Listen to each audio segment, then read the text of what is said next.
The introduction of unusual repertoire was one of his major accomplishments at Juilliard. Not just very early music, but Mozart concertos at a time when few of them were being performed in the concert halls. Piano works of then relatively unknown composers such as Scriabin and Alkan, and he also championed contemporary composers who remained friends, like Benjamin Lees and William Mayer. But his range of knowledge and his love of the repertoire was vast.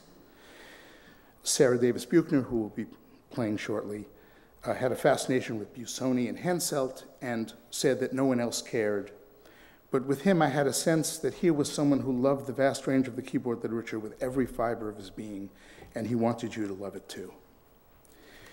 Jimmy's championing of little-known music led to his being named a Chevalier de l'Ordre des Palmes Académiques by the French government in 1985 for his service to French culture.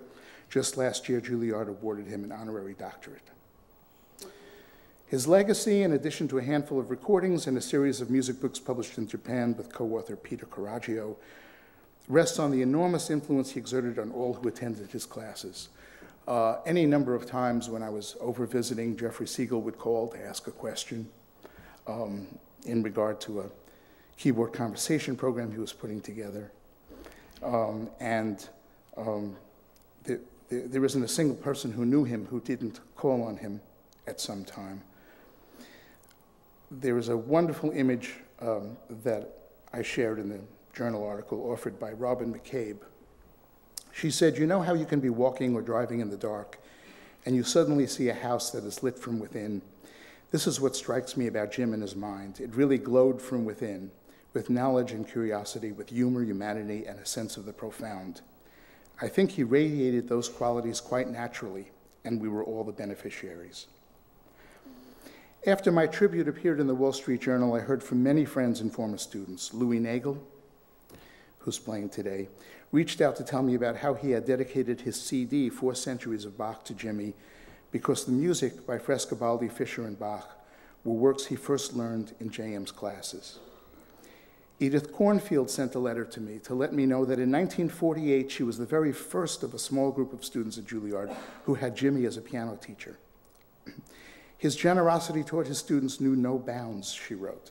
Sometimes his students were invited to his house for a picnic or a party. Well, Edith, I have to tell you, I'm sorry to say, Andy informed me that some of these parties were instigated by Dana as a way of letting students who were smitten with their teacher know that he had a wife and family. And that was therefore off limits. I told Louis Nagel that the sense of loss that so many of us now feel deeply has created a network of friends who recognize, perhaps for the first time, that we are all joined through the memory of this man. I'm reminded of one of the poems of the Taoist sage Lao Tzu. 30 spokes are made one by holes in a hub, by vacancies joining them for a wheel's use. Thus we are helped by what is not to use what is. The absence of Joseph Meyer Bloch from our lives is very sad, and yet it is like that silent hub that joins us as spokes of a magnificent wheel.